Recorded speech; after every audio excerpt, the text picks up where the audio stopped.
नमस्कार मित्रों, आज हम जानेंगे कि पंच तत्व क्या है और पंच तत्वों के द्वारा शारीरिक, मानसिक और आध्यात्मिक लाभ कैसे प्राप्त कर सकते हैं।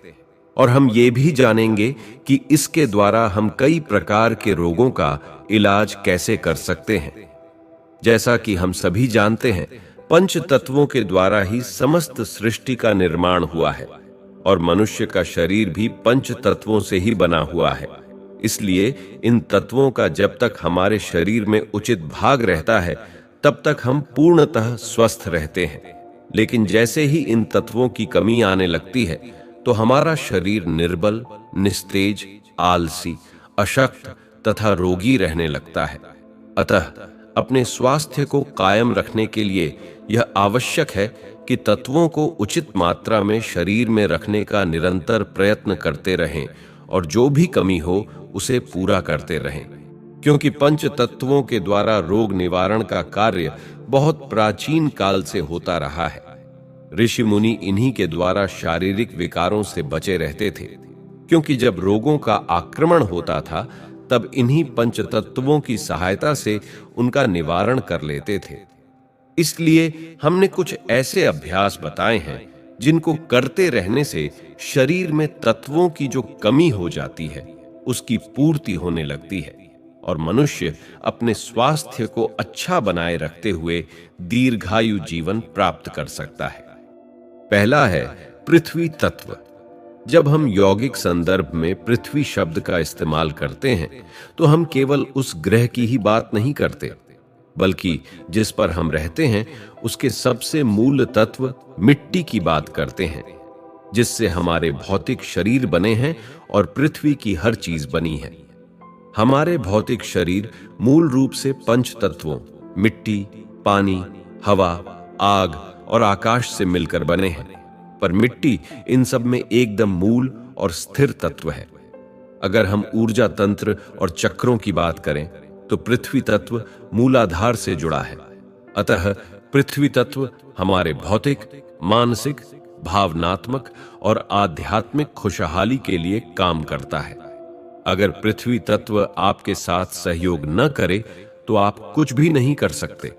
उसी तरह अगर आपका शरीर सहयोग न करे, तो आपके जो भी सपने हों, आपकी जो भी आकांक्षाएं और इच्छाएं हों, आप उन्हें पूरा नहीं कर सकते।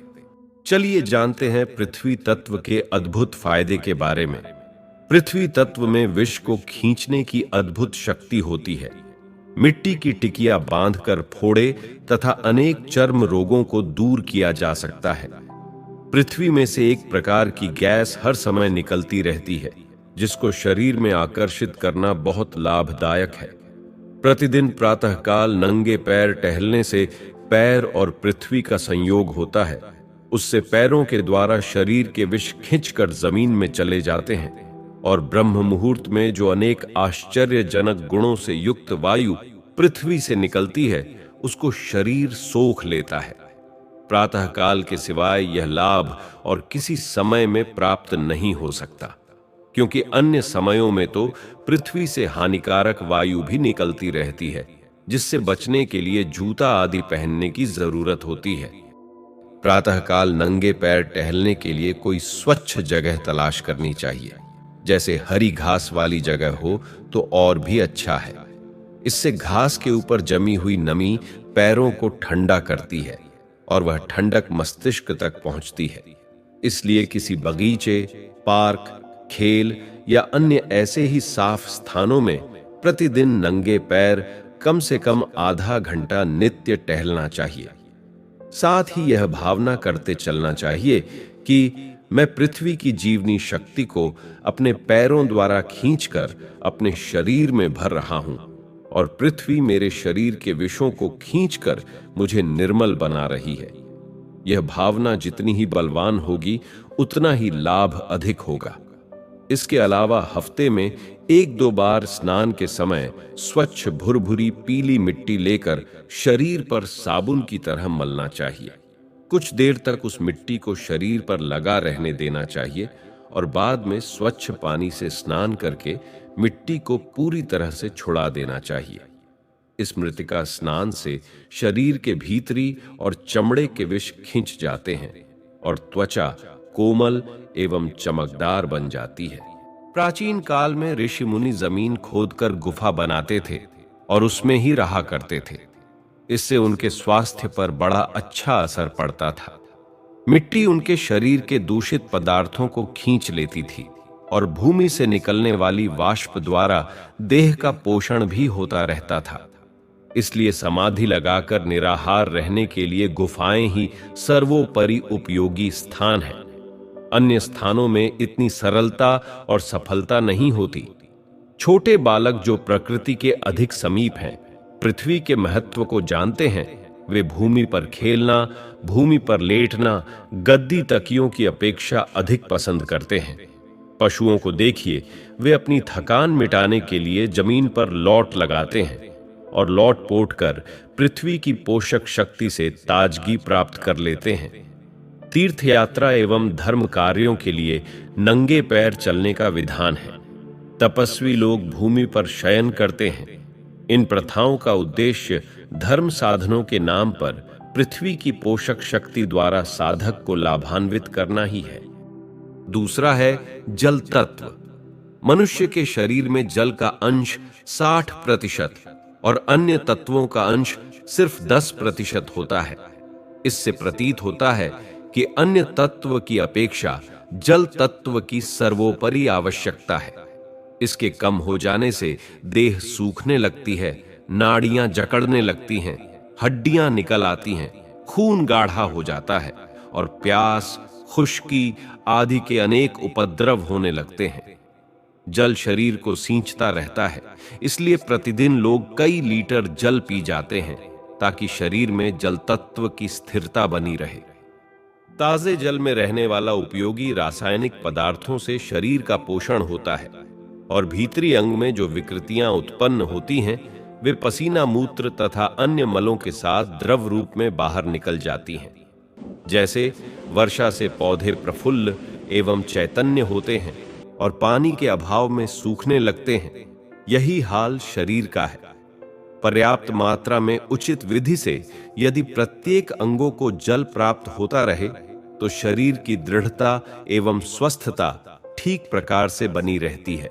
जब भी आपको पानी पीने की आवश्यकता पड़े तो दूध की तरह घूंट घूंट कर ही पानी पिए। चाहे कितना भी प्यास लगी हो, एकदम एक सांस में पानी कभी न पिए। हर एक घूंट के साथ यह भावना करते जाना चाहिए कि इस अमृत तुल्य जल में जो मधुरता और शक्ति भरी हुई है, उसे मैं अपने अंदर खींच रहा हूं। इस भावना के साथ पिया हुआ पानी दूध के समान गुणकारक हो जाता है। जल द्वारा रोगों के निवारण में भी महत्वपूर्ण कार्य होता है। जैसे स्नान को ही ले लीजिए, वह स्वास्थ्य को ठीक रखने में भरपूर मदद करता है। जैसे मुरझाई हुई चीजें जल के द्वारा हरी हो जाती हैं, इसी प्रकार शरीर को स्नान के द्वारा सजीव रखा जाता है। मैल साफ करना ही स्नान का उद्देश्य नहीं है, वरन जल में मिली हुई विद्युत शक्ति, ऑक्सीजन, नाइट्रोजन आदि अमूल्य तत्वों द्वारा शरीर को सींचना भी है। इसलिए ताजे और स्वच्छ जल से स्नान करना कभी ना भूलना चाहिए। वैसे तो सवेरे का स्नान ही सर्वश्रेष्ठ है, पर यदि सुविधा न हो तो दोपहर से पहले स्नान जरूर कर लेना चाहिए। मध्याह्न के बाद का स्नान लाभदायक नहीं होता। हां, गर्मी के दिनों में संध्या को भी स्नान किया जा सकता है। तीसरा है अग्नि तत्व। जीवन को बढ़ाने और विकसित करने का काम अग्नि तत्व का ही है, जिसे हम गर्मी कहते हैं। गर्मी ना हो तो कोई भी वनस्पति एवं जीव विकसित नहीं हो सकते। यानी आप जीवित हैं या नहीं, इसका एक बड़ा संकेत इससे मिलता है कि आपके भीतर अग्नि काम कर रही है या नहीं। यानी आपका शरीर गर्म है या फिर ठंडा पड़ गया है। इस धरती पर जीवन पूरी तरह से सूर्य से शक्ति पाकर संचालित होता है। इसीलिए अग्नि के प्रतिनिधि सूर्य की उपासना को हमारे यहाँ जो धार्मिक महत्व मिला हुआ है, उसमें कई बड़े वैज्ञानिक महत्व छुपे हुए हैं। जैसे सूर्य को अर्घ्य चढ़ाना, नदी, तालाब या किसी जलाशय में खड़े होकर सूर्य का जप करना। ये क्रियाएं धार्मिक होते हुए भी स्वास्थ्य के लिए बहुत उपयोगी होती हैं। अतः स्नान करके गीले शरीर से ही प्रातःकालीन सूर्य के दर्शन करने चाहिए और जल का अर्घ्य देना चाहिए।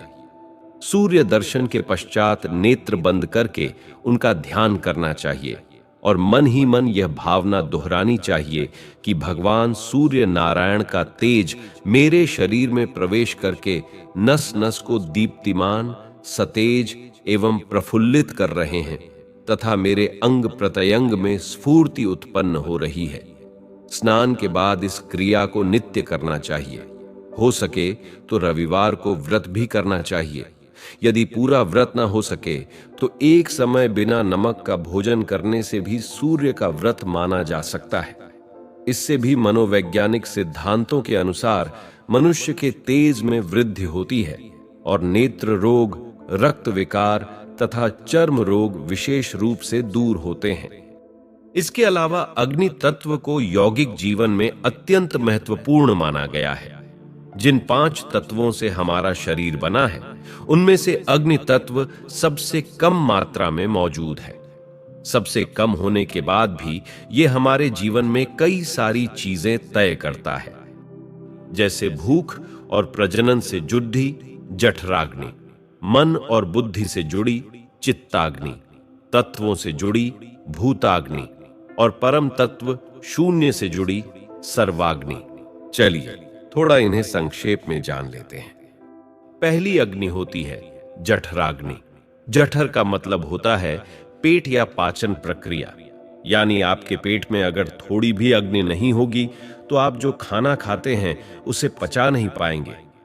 भोजन उस ईंधन के तौर पर काम करता है जिसके जलने या यूं कहें पाचन से आपको जो ऊर्जा मिलती है और जिसकी आपको जरूरत होती है। अगर आपकी जठराग्नि को अच्छे से ईंधन मिल रहा है और यह अच्छी तरह से पोषित है तो यह प्रजनन अग्नि भी बन जाती है, क्योंकि पाचन और प्रजनन दोनों ही जठराग्नि पर निर्भर करते हैं। हमारे भीतर मौजूद दूसरी आग चित्ताग्नि कहलाती है। यह मन और उससे परे का आयाम है। चित्त आपके भीतर मौजूद प्रज्ञा यानी बुद्धि का वो आयाम है जो आपके भौतिक रूप से परे होता है। आपका शारीरिक स्वरूप आपके अनुवांशिक और कार्मिक याददाश्त की देन है। इसके विपरीत चित्त प्रज्ञा का वह आयाम है जो याददाश्त से प्रभावित नहीं होता। प्रज्ञा की अग्नि कई स्तरों पर सामने आती है। इसका पहला स्तर बुद्धिमान होना है। आपके भीतर मौजूद अग्नि के कई रूपों पर गौर करें तो अगर आपकी जठराग्नि अच्छा काम कर रही है तो आपकी प्रजनन अग्नि भी अच्छा काम करेगी, और अगर आप अच्छी तरह से खाएंगे पिएंगे नहीं तो आपकी प्रजनन प्रवृत्ति भी काम नहीं करेगी। इसी तरह से अगर आपकी चित्ताग्नि अच्छी तरह से प्रज्वलित नहीं होगी तो आपकी बुद्धि भी कमजोर व प्रभावहीन होगी। आपकी चित्ताग्नि अच्छी तरह से काम कर रही होगी तो यह आपकी बुद्धिमानी के तौर पर सामने आएगी, भले ही आप बुद्धि के दूसरे आयामों तक सचेतन रूप से पहुंच पाने की स्थिति में न हो। अगर आपकी चित्ताग्नि प्रखरता से काम कर रही है तो आपकी रुचि भोजन, काम वासना, संभोग एवं शरीर की दूसरी चीजों में से हटने लगेगी। हमारे अंदर मौजूद तीसरी आग भूताग्नि है जो तत्वगत अग्नि है। अगर आपके भीतर भूताग्नि अच्छी तरह से काम कर रही है तो फिर आपके शरीर और मन का नाटक आपके लिए खास मायने नहीं रखेगा। आपकी दिलचस्पी शरीर व मन की हरकतों से हटकर सृष्टि के बुनियादी पहलू यानी जीवन के स्रोत की तरफ जाने लगेगी। जिस तरह आप जठराग्नि पर नियंत्रण कर लेते हैं तो आप एक स्वस्थ और मजबूत शरीर के मालिक होंगे, और अगर आप अपनी चित्ताग्नि पर नियंत्रण सीख लेते हैं तो आप अपने मन को कई तरीके से इस्तेमाल करना सीख लेंगे। उसी तरह अगर आपने भूताग्नि पर नियंत्रण सीख लिया तो आप जीवन प्रक्रिया पर महारत हासिल कर लेंगे। शरीर की सीमा बहुत ही स्पष्ट और सीमित है, जबकि मन की सीमा काफी बड़ी है। उदाहरण के लिए, अगर आप दुनिया के किसी और कोने के बारे में जानते हैं तो यह आपके मन की सीमा में आ जाएगा। जैसे जैसे आपकी जानकारी बढ़ती है, आपकी मानसिक सीमाएं भी विस्तृत होती जाती है। लेकिन अगर आप भूताग्नि के आयामों के प्रति चेतन हो जाएंगे तो आप एक अनंत या सीमा विहीन अस्तित्व हो उठेंगे, क्योंकि तत्वों का खेल पूरी सृष्टि में हर तरफ हो रहा है। इन तीनों से परे की अग्नि है सर्वाग्नि। आधुनिक विज्ञान के अनुसार इस सृष्टि का 5% से भी कम हिस्सा भौतिक अस्तित्व है। इसका मतलब यह है कि अगर आप पूरी भौतिक रचना को जान भी गए तो आप सृष्टि का सिर्फ 5% ही जान पाएंगे। सर्वाग्नि उस आयाम को स्पर्श करती है जहां कोई तत्व नहीं होता, जहां कोई ऐसी सृष्टि नहीं होती जिसे हम जानते हैं, या दूसरे शब्दों में कहें तो जहां कोई भौतिक प्रकृति नहीं होती। आमतौर पर जो योगी जीवन की प्रक्रिया तक पहुंचना चाहता है, उसकी दिलचस्पी जठराग्नि, चित्ताग्नि या भूताग्नि में नहीं होगी। उसका पूरा ध्यान सिर्फ सर्वाग्नि पर होगा, क्योंकि यह एक परम अग्नि है, लेकिन यह एक शीतल अग्नि है। जठराग्नि का एक प्रत्यक्ष और स्पष्ट रूप है। चित्ताग्नि अपेक्षाकृत कम स्पष्ट होती है, लेकिन फिर भी वह मौजूद है। भूताग्नि उस तरह दिखाई या महसूस नहीं होती, फिर भी वह मौजूद होती है। जबकि सर्वाग्नि बड़ी मुश्किल से ही महसूस होती है, लेकिन इसके बिना कुछ भी नहीं होता। यह बुनियादी और परम अग्नि होती है, जिसमें सभी अग्नियां शामिल होती हैं। अब आप समझ चुके होंगे कि अग्नि तत्व कितना महत्वपूर्ण और उपयोगी है। तो चलिए अब बाकी तत्वों के बारे में भी जान लेते हैं। चौथा है वायु तत्व। समस्त प्राकृतिक तत्वों में वायु बहुत सूक्ष्म है, यानी पृथ्वी, जल, अग्नि की अपेक्षा वायु की सूक्ष्मता अधिक है, इसलिए उनका गुण और प्रभाव भी अधिक है। अन्न और जल के बिना कुछ समय मनुष्य जीवित रह सकता है, पर वायु के बिना एक क्षण भी नहीं रह सकता। शरीर में अन्य तत्वों के विकार उतने खतरनाक नहीं होते जितने कि वायु के विकार खतरनाक होते हैं। जिस स्थान पर वायु विकृत होगी, वह अंग तीव्र वेदना का अनुभव करेगा और अपनी सारी शक्ति खो बैठेगा। वायु प्राण है, इसलिए प्राण वायु पर जीवन की निर्भरता मानी जाती है। इसलिए सांस रुक जाए या पेट फूल जाए तो मृत्यु में कुछ देर भी नहीं लगती। लोग वायु सेवन के लिए जरूरी काम छोड़कर समय निकालते हैं।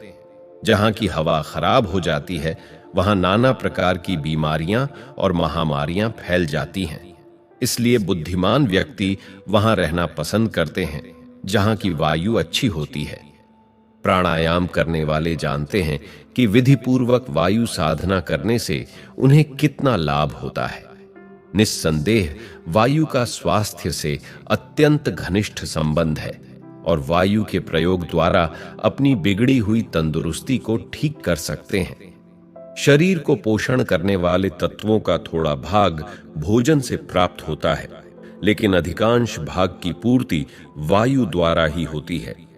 जो वस्तुएं स्थूल हैं, वे सूक्ष्म रूप से वायुमंडल में भी भ्रमण करती रहती हैं। अमेरिका जैसे देशों में ऐसी गायें होती हैं जिनकी खुराक 24 सेर है, परंतु दिन भर में 28-30 सेर दूध देती हैं। यह दूध केवल स्थूल भोजन से ही नहीं बनता, वरन वायु में घूमने वाले अदृश्य तत्वों के भोजन से भी प्राप्त होते हैं। बीमार मनुष्य तथा योगी बहुत समय तक बिना खाए पिए भी जीवित रहते हैं, क्योंकि उनका स्थूल भोजन न मिलने पर भी वायु द्वारा बहुत सी खुराकें मिलती रहती हैं। यही कारण है कि वायु द्वारा प्राप्त होने वाली खुराक न मिलने पर मनुष्य की क्षण भर में मृत्यु हो जाती है।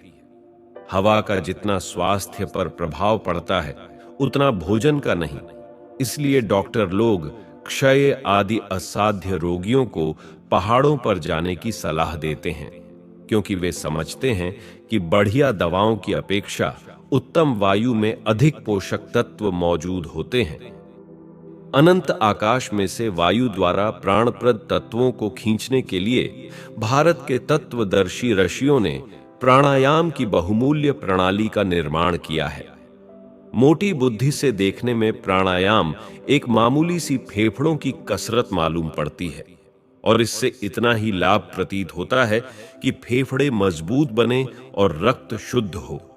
किंतु सूक्ष्म दृष्टि से इस क्रिया द्वारा अनिर्वचनीय लाभ प्रतीत हुए हैं।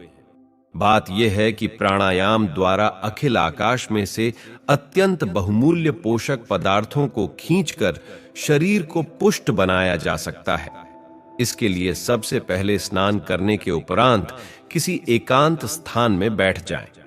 समतल भूमि पर आसन बिछाकर पद्मासन से बैठे, मेरुदंड बिल्कुल सीधा रखे और नेत्रों को अधखुला रखे।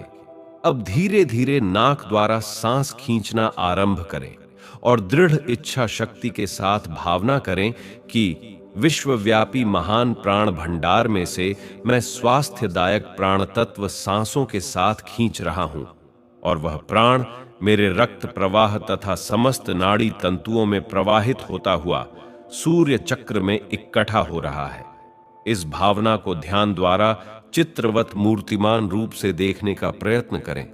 जब फेफड़ों को वायु से अच्छी तरह भर लो तो 10 सेकंड तक वायु को भीतर रोके रहें।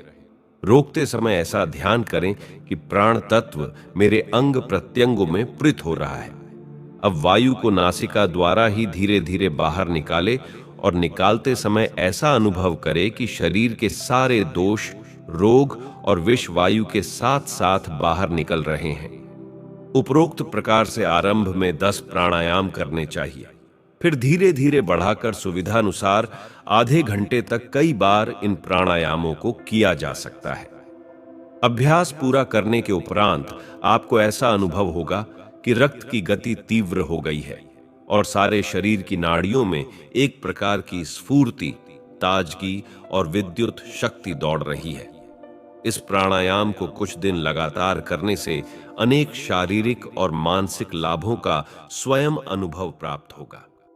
5वां है आकाश तत्व। आकाश को 5वां तत्व कहना सही नहीं है, क्योंकि यह सबसे अहम तत्व है। बाकी 4 तो बस उसी के सहारे हैं। आकाश बुनियादी तत्व है। असीम आकाश की गोद में ये 4 तत्व खेल खेलते हैं। हम सौर मंडल के एक गोल घूमते ग्रह पर बैठे हुए हैं। यह अपनी जगह पर बना हुआ है तो सिर्फ आकाश की वजह से। आप अपनी जगह पर अपनी काबिलियत के दम पर नहीं बैठे हैं, बल्कि इसलिए बैठे हैं क्योंकि आकाश आपको उस स्थान पर थामे हुए है।